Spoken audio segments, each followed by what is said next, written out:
नमस्कार मित्रांनो, स्वागत आहे पुन्हा एकदा नवीन व्हिडिओमध्ये। तर आज आपण गावाकडे आलो होतो। तर आपल्या गावापासून 15 ते 20 किलोमीटर अंतरावरती पांडेश्वर म्हणून गाव आहे। त्या गावामध्ये हजारो वर्षापूर्वी बांधलेले शिव मंदिर आहे, जे पांडवांनी एका रात्री बांधलं गेलं असं म्हणलं जातं। तर ते पाहण्यासाठी आज निघालोय। ते आपला छोटासा कार्यक्रम आहे पण आहे। तर व्हिडिओ शेवटपर्यंत बघत राहा। व्हिडिओ कसा वाटला कमेंट करून नक्की सांगा आणि नवीन वर्ष आपल्याला जास्तीत जास्त सपोर्ट करा। तर चला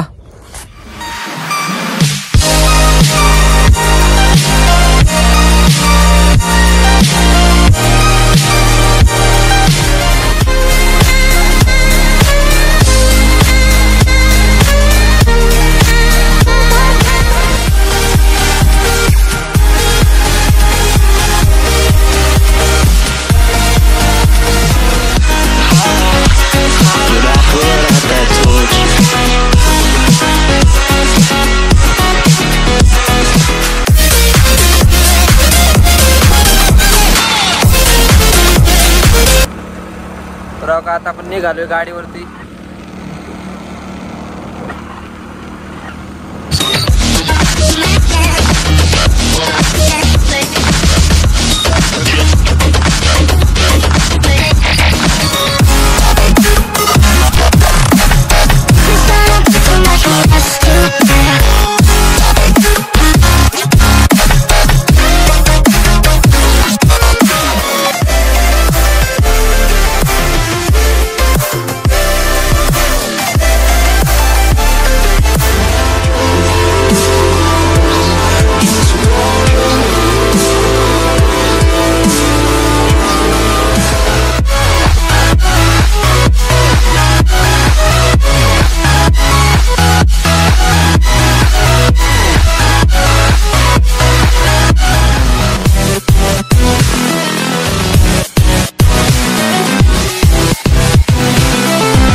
गावाकडे खूपच थंडी आहे।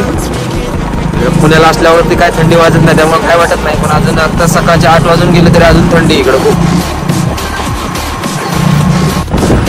इकडे सगळीकडे ऊसाची रानं दिसत आहे। बऱ्याच दिवसानंतर इकडे आलोय।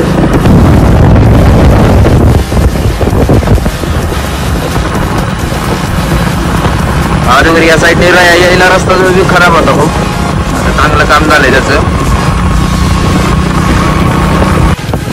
आता सकाळ सकाळ लोक रानात कामाला सुद्धा आले ते। सकाळ सकाळ त्यांची गावाकडल्यांची कामं किती लवकर चालू होत्यात।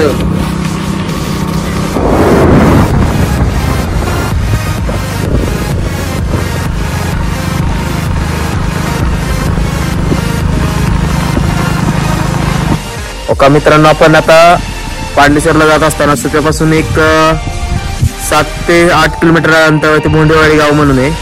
त्या गावापासून पुढे आल्याच्या नंतर एक 6 किलोमीटर अंतरावरती एक विहीर आहे। ती खूप ऐतिहासिक विहीर आहे। ती त्यांच्या 1725 ते 1795 या कालावधीमध्ये त्यांनी खूप कामे केली। त्यातील हे एक काम आहे, पाहू शकता तुम्ही कशा प्रकारे आहे।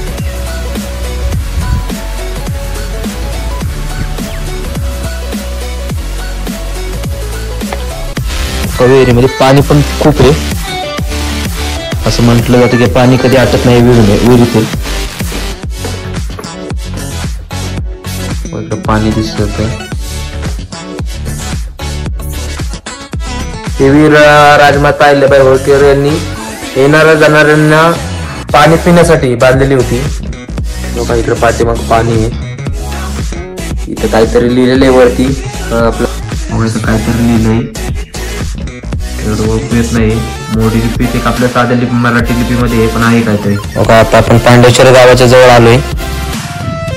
याच कारण नदीच्या शेजारी महादेवाचं मंदिर आहे, तिथे आपण जाणार आहे. याच कारण नदीच्या काठाशी महादेवाचं मंदिर आहे. आपण पाहू शकतो आता पाठीमाग मंदिर तुम्हाला दाखवतो सर्व काही. तर चला मंदिराच्या दिशेने जाऊ आता. का इकडे समोर मंदिर आहे आणि हा असणारा समोर हा मनोरा आहे, त्याच्यामध्ये वरती जाण्यासाठी येतं पण आपण ते जाणार नाहीये. इथं समोर चालला तिथं कार्यक्रम, आपला तिथं पण कार्यक्रम होता, तो कार्यक्रम झाला आपण निघालो आता. त्यानंतर आपण व्हिडिओ बनवतोय. मग आपण आता मंदिराच्या दिशेने निघालोय. तिथं भाविकांना बसण्यासाठी बनवलेलं आहे. मंदिरात प्रवेश करण्यासाठी आपल्याला नंदीचं दर्शन होतं. नंदीचं दर्शन घेऊन आपण मंदिराच्या दिशेने निघालोय. आपण आता मंदिरात निघालोय दर्शन घेण्यासाठी.